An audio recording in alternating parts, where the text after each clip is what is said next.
any one of us that's growth mindset, we're like, this is who I am right now. And I'm excited to evolve into who I'm becoming.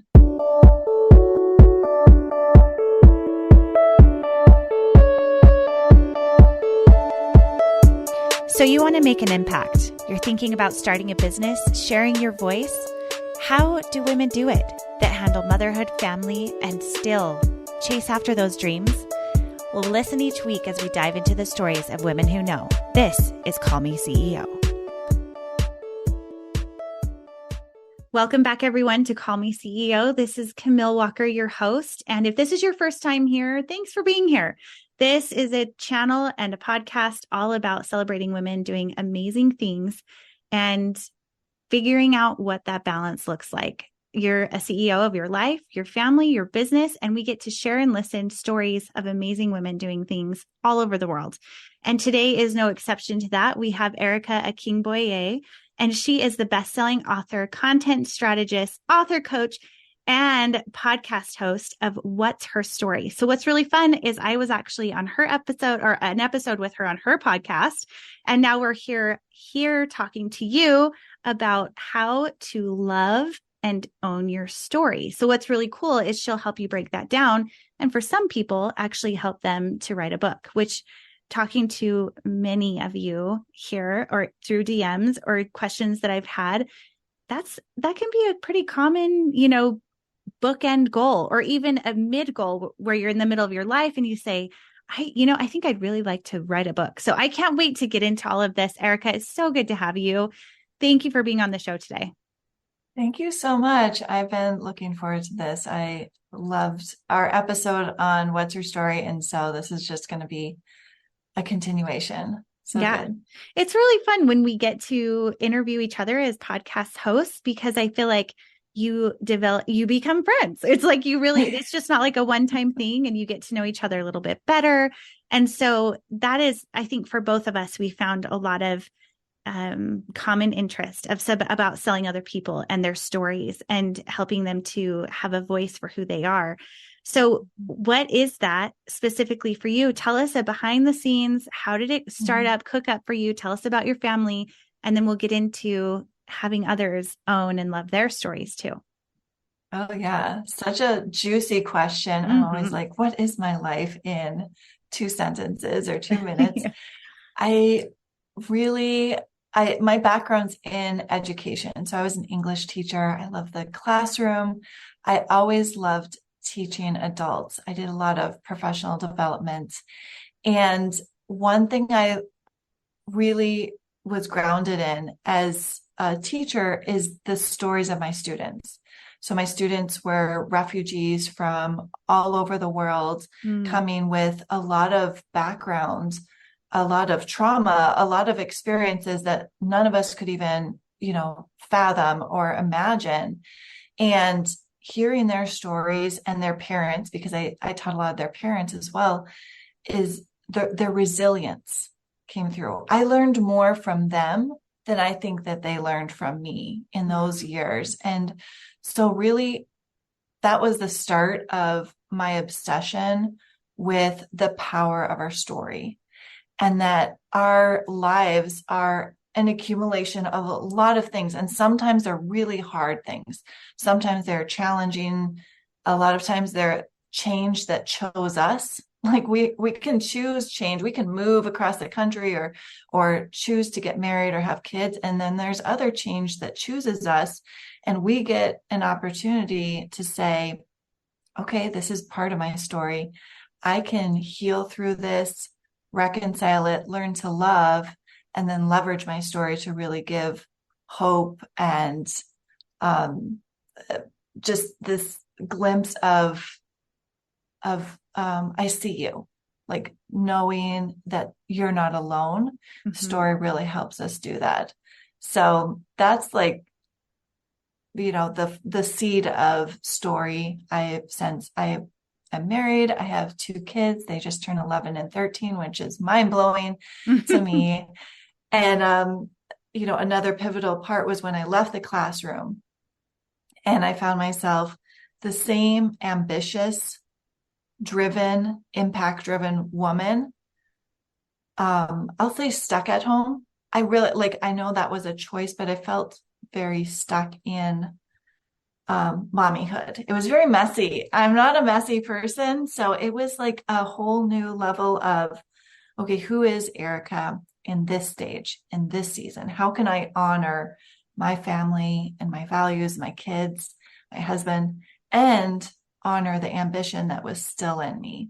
Mm. And so this past 10 years has really been me stepping into all of my skills and gifts as a teacher and my past life of all these things, bringing it with me and helping women create their brand story, write their book, launch their thing, you know, their course, their coaching, and letting story be that anchor so that they can, you know, really step into who they are and evolve, just like I have done multiple times and I continue to do. And I think any one of us that's growth mindset, of growth mindset, we're like, this is who I am right now.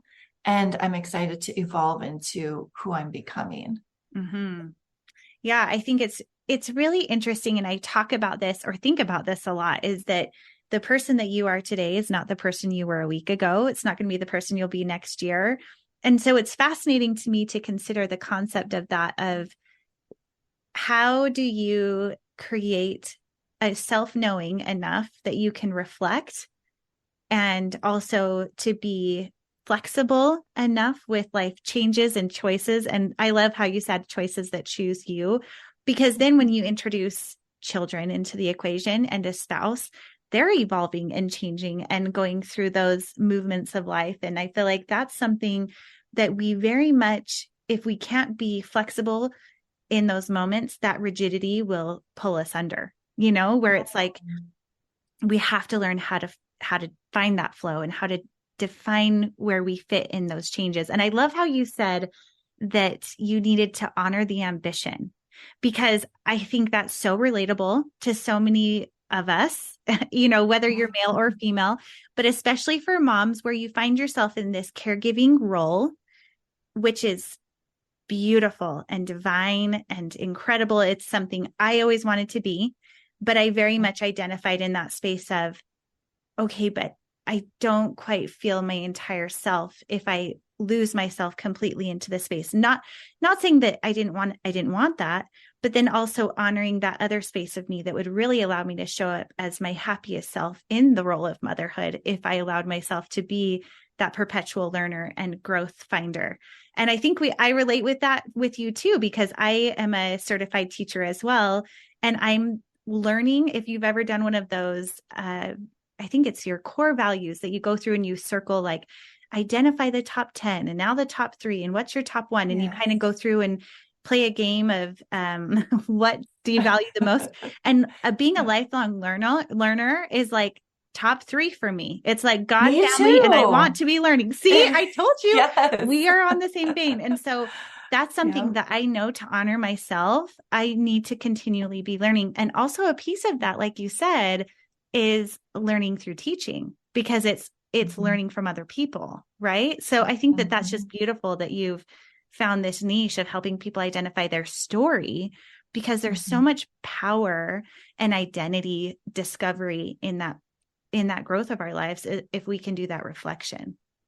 Yes, it really is this beautiful journey of lifelong learning. I usually pair that with curiosity, because it is wonderful to say who I am last year is not who I am today, and who I am next year is not who I am today. And it can also be frustrating because it's easy to look back and say, oh my gosh, why did I do that? Or how did I not know that? And instead of saying, wow, I've really learned this, I have grown and I appreciate who I was last year, last season, last whenever, that version of Erica was willing to courageously be curious and continue to grow, and instead of putting her down. And so that's why I include curiosity, because it's much more gracious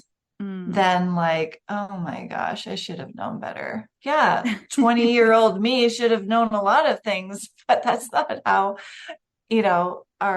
our age and learning evolves. Like we get to become new people. So approaching it with curiosity is just a lot nicer. Yeah. And more freeing. Cause I think it's like, having gratitude for that past you who got you where you are today.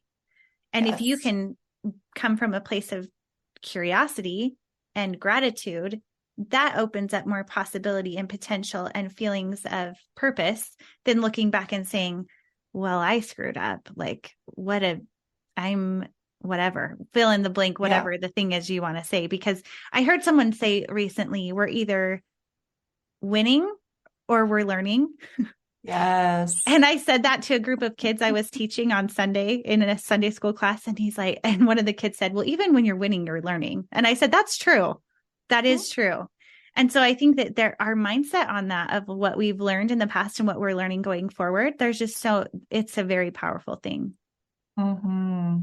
So let's talk about your process. Let's pretend that I'm coming to you for the first time. I want to identify my story. And could you walk us through maybe what the process of that looks like? Maybe identifying questions or how we even get to a place of knowing and I want to say one more thing before that, because I feel like a lot of women that I've talked to will say, well, who am I? And who cares about my story? Or there's nothing really significant about me. So let's start with the doubt piece first, because I feel like that's very relatable and very tangible and something I want to work through. And then we'll go to the next spot. Mm-hmm. I love that you backed it up, because anyone who I'm talking with or working with in different capacities, whether it's through a writer's workshop or through working with me one-on-one or in my group coaching program, we want to jump to the end of holding the book that we wrote or having the website and our whole brand story up there. Let's skip to the good part. Yeah. And really, we need to slow down the beginning process so that we are in alignment. So my Aligned and Abundant Author program walks through the aligned author process. And this is the same at any stage that you would come to me for. We start with align, because that's really our opportunity to get grounded and aligned with our values and who we are, and all those big questions that feel like pie in the sky, like, who am I? Why am I here? Yeah. But they really, if we just look at it in a little bit more of a seasonal window and say, I give myself permission to change my mind. I'm just going to explore who I am right now, what breadcrumbs in my life have led me to where I am right now. It honors that we can change our mind, because I think sometimes we have a hard time choosing our values or who we are because we think we're going to change, and we are. So anyways, we just get to honor our values and align with those. So kind of the same exercise that you mentioned of let's brain dump the values that already show up in your life a lot, narrow it down. And when someone gets stuck on wanting all the things, like I have 8 values, one really great question to ask is what is that gift that I get from fill in the blank? So if your word is quality time, well, it can kind of feel generic. Maybe you've just heard that, or, it's like one of the love languages. What do you get from quality time with people? I get authentic connections. I have meaningful conversation. I feel like I'm having contribution.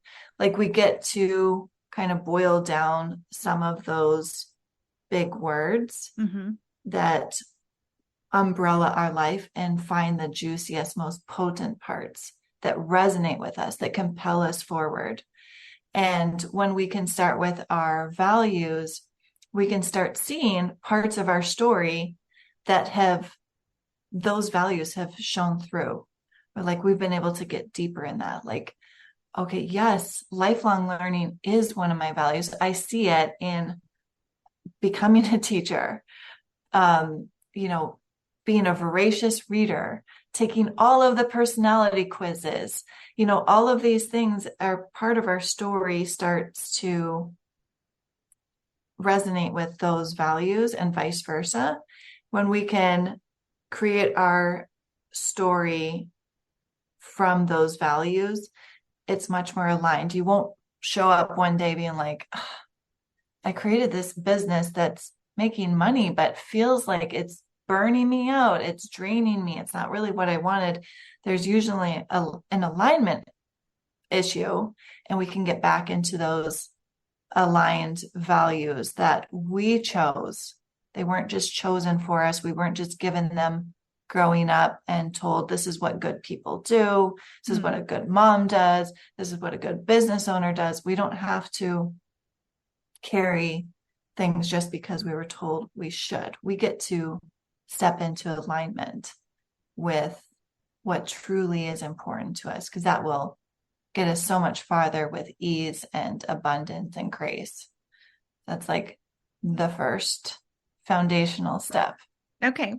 So identifying our values, and I agree with you completely. In fact, when people take my course and we're building a business or helping them through business, we'll talk a lot about values. And I think that what you're saying is, and one quote that I love that was actually something that someone shared with me when I first started this podcast a couple of years ago, was the time that people feel shame or guilt is when their time doesn't equal their values, when they're not investing that time that really matches up with who they are on the inside. And listen, that can be easy to do.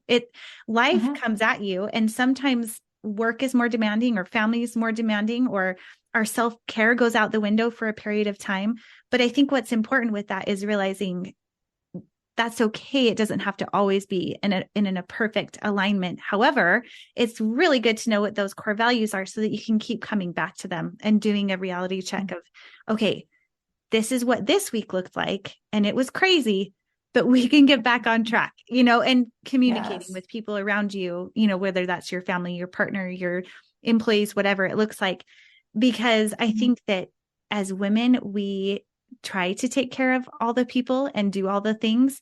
And that's where shame and guilt can line up, is if we're not truly aware of what those boundaries and values are so that we can honor them. So I think that that's a fantastic first step.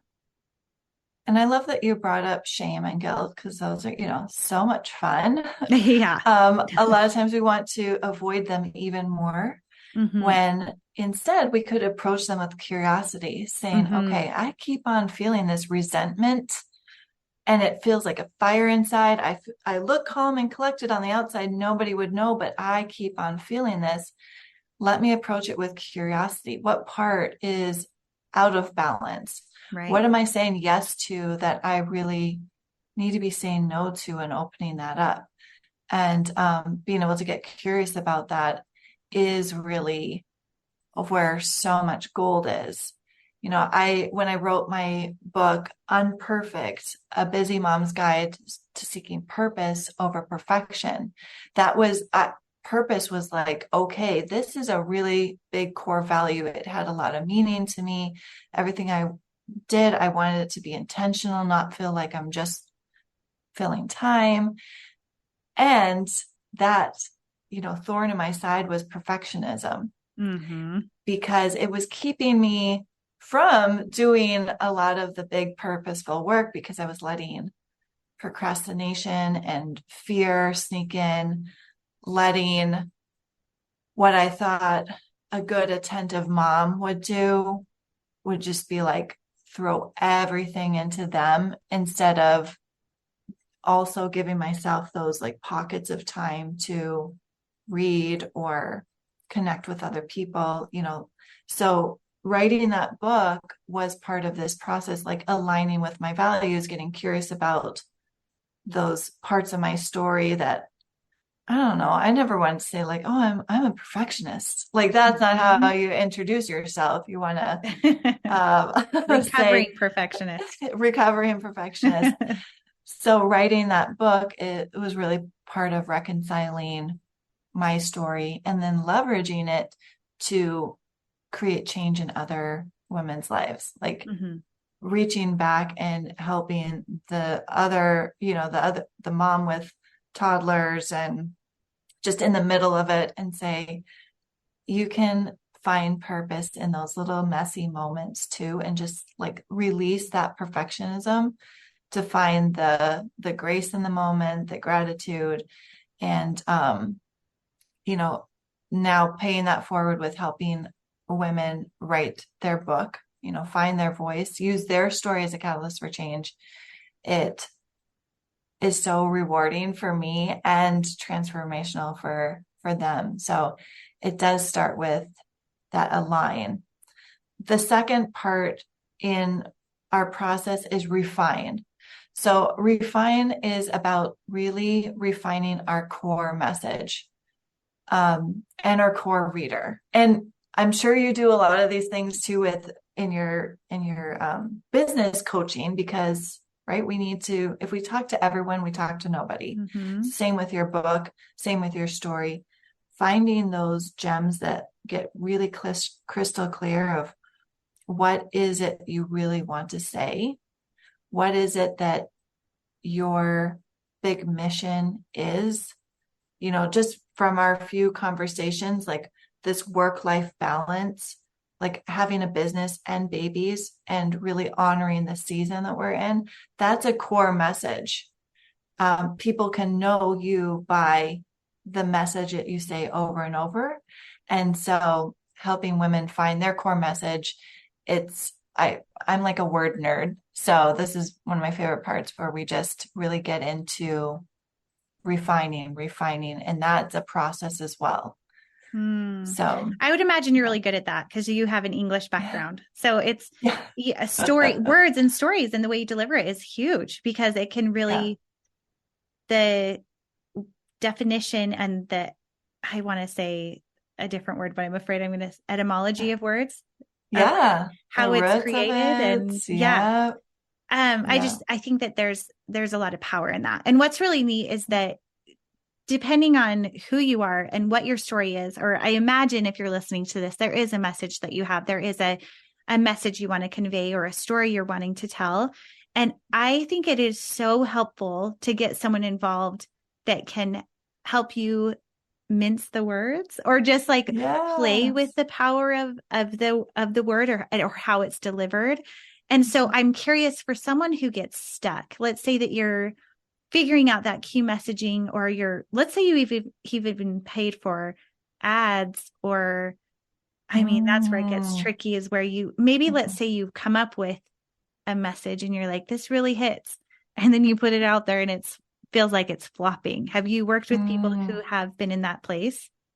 Absolutely. So I've been a copywriter for amazing entrepreneurs. So it really does come down to a lot of messaging. Mm-hmm. I've written a million email sequences, written ads. And one of the best ways that I'm very visual too. So a lot of times what we want to deliver is not what our ideal reader or client it thinks that they need or want. And so our words are what bridges that gap between what the client is feeling or wanting and what we know they really need. So that vehicle, what can we put on the outside of the cab? Do people use cabs anymore? Or signpost. I've heard people say that. What's the signpost in front of your house or something like that? Yes. Mm-hmm. Something that draws their attention because they're like, oh my gosh, I burn out. I'm all there. And you know that what you offer, your message, your coaching services, whatever that thing is the answer to burnout. They think it's burnout, but it's really, unhealed trauma or a cycle of wanting people's approval and overachieving for the wrong reasons, so they're looking at burnout and you're like, oh, I don't want to talk about burnout, but you're like, that's how I find my person. Like me using perfectionism is in my title was part of that, like linking what my burnt out, busy mom was feeling. I just need a quick guide. I want to like live more purposeful instead of perfection. So yeah, the words really are powerful, connecting the dots and leading someone who's stuck in where they are to your solution. And that's the same with if you're there and you're trying to, or you're listening and you're trying to figure out what is your message and it doesn't quite land, having another perspective helps, getting a lot of feedback from who you would love to work with, your ideal client, your ideal reader, getting that feedback and just being open to the process, curious about it, and approach it without feeling like you need to have it all together. It's really helpful for bouncing ideas off. So clarity calls and book chats are one of my favorite ways to hear where you are right now, what you're kind of getting stuck on, what's kept you from taking action or finishing the action. A lot of people are quick action takers and then they just like don't know where to go from there. Yeah. If you're feeling stuck, this is a great place to start. Just like no judgment. Let's find the clarity to take the next confident action. Yeah. I love that. I was actually just listening to a podcast that I have recently discovered. I love it so much. I'm going to look up the name so I don't mess it up. But the whole purpose of it is to help you to get, it's called Hidden Brain. And the episode that I looked at recently was that perspective of what to do when you get stuck. What are those momentum pieces where a lot of times we start out with a lot of gusto, we're excited, we have this idea, we want to do this thing. And it's very natural for the middle to have a slump. And then as you get closer to the end, or a lot of slumps, let's be honest. And then towards the end, you get a boost again of like, oh my gosh, I'm almost there. I can see the finish line. Let's go, But what was really interesting in this was that it's very important that you create goal points through the day that you have control over, rather than looking at the goal of success being an outcome that you don't necessarily have control over. So that could be like the effort that you put into learning, or the time that you put into writing, or the amount of time that you use following up with someone if you had a coach, or that accountability piece. And I think that that's why it can be so important to have someone to be your soundboard and also to keep you accountable, because that middle slump is normal and it's very real. And I have coaches that coach me and I coach other people. And I think it's really nice to have people in your corner that are helping you to achieve your goals. Yes. I love that about my Aligned Independent Author program, is that it holds the space. It's 4 months, because writing is the big part, right? And there's a lot of it. And there is, potentially unlimited time, but that's also the problem. So like, how can we have splice the it up? Accountability? Yes. Like this week, the third week of every month, we have momentum month or momentum week, where we have co-writing. We have a lot of accountability where we show up and get things done, because that's part of having me as a coach, is actually making progress. We're not just showing up talking about it. Like, how are we getting it done, and enjoying the process, like savoring it, saying, well, this is the best part. Yeah. Having the book at the end is great, but like right now, this is where it's at. How can I infuse it with pleasure and purpose and joy, so that the momentum keeps going and not just fizzles out? Let's talk a little bit about the logistics of getting the book done, like editing and printing. Of course, you can self-publish now with Amazon. A lot of people are choosing to do that. What are your best bits of advice for those pieces of it? Yeah. So I think not enough is thought about that end part. Like we talk a lot about the writing, but having a support system to help with, the editing. You can do self-editing too. Having a cover that's visually, I mean, people do judge a book by Oh, its they cover. So absolutely do. Yes, you can A/B test that too. Yep. So having a book cover that really embodies what your vision is and resonates with your reader. That part of the author process is I call revise. And we are making the manuscript into a book. So I have connections with people who are fantastic, like cover art designers, the formatting of it. And I do copy editing. I also have connections with other copy editors. That process, it does take some time. And so I always am upfront with my clients of like, when you write your book, there's still another part that you don't want to just rush through. Yeah. So we also do launch strategy, because again, you don't want to push publish on Amazon or whatever and be like, come find my book, or hey mom, you can order it now. Like, no, how are we making an abundant impact? Mm-hmm. So part of what I love helping, whether you're going through my whole program or you already have a book and you want to launch it better, is having a launch strategy, building your launch squad, creating your list and an audience that's already ready to buy. So allowing yourself the time and space to create that foundation so your book can literally launch off and not just like fizzle out, like, okay, it's out there. So I think that's, without getting into all the nitty gritty of it, because there are different pieces, just not rushing the process so much that you don't give the launch process and strategy the time and space it needs. Like, what are you going to do to celebrate? Are you going to have a launch party? Are you going to be on all the podcasts you can be on? Do you have an email list? Do you have some fun special bonuses? It's very similar to if you've launched a program. Mm-hmm. Like, how can you hype it up and have people in along the process so it's not a surprise? Like, what? You wrote a book?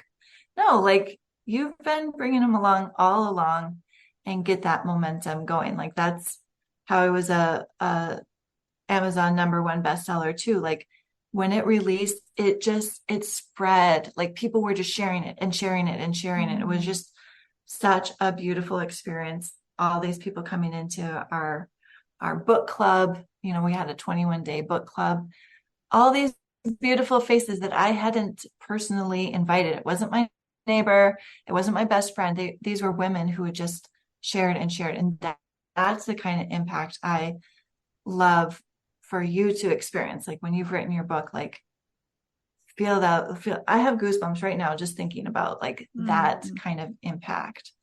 So yeah, that's magical. That's great that you can help walk people through that, because it can be overwhelming. I mean, there's so many pieces of launching the book and then figuring out how to say it best and the art and all the things. So yeah, it sounds like you have a lot to offer in that space, and that's wonderful. For those people who are listening right now and are a bit curious about it and not quite sure where to start, where can they find you to connect with you and find what you have going on? Yes, you can find me on Instagram. It's Erica.Akingboye, Akingboye. I'm sure you can we will link it in the show notes as well. But the link in my bio, you can schedule a free book chat. It's a 20-minute call. Share what's on your mind, on your heart. I love to hear where you're at, what's getting you stuck, and then help you get the next best, like, confident action step, getting you moving and unstuck. So that would be a great place. And just connect with me on Instagram. I live over there. So I would love to hear your story and where you are right now in your life and business.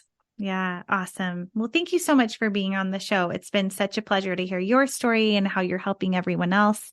It's so powerful. Thank you. Thank you so much for having me. I appreciate this time. I really do love helping women use their story as a catalyst for change. It's just so powerful when women believe in themselves and in their story. They're better equipped to help others transform. And so it's great work to really love and leverage your story. It is. Well, if anyone's listening now and thinking that they want to get a little more personal about their story, dig in a little bit more, do it. No one has your unique story, only you do. And that's the power of being you. I know that can come across sometimes as being cheesy or whatever, but I think that that's the uniqueness of who you are is your superpower. And everyone's story has unique, incredible, beautiful moments. I wish I could interview every single one of you because I truly believe that everyone has something beautiful to share. So if you found this helpful, please like this episode. You can do that with Spotify or on iTunes. And then if you are listening and could leave a review, we'd appreciate it, or share it on your social. Every single share helps this podcast to grow and reach more women to achieve their dreams. I hope you have a great day, and I will see you next week. Hey CEOs, thank you so much for spending your time with me. If you found this episode inspiring or helpful, please let me know in a comment and a 5-star review. You could have the chance of being a featured review on an upcoming episode. Continue the conversation on Instagram at Call Me CEO Podcast. And remember, you are the boss.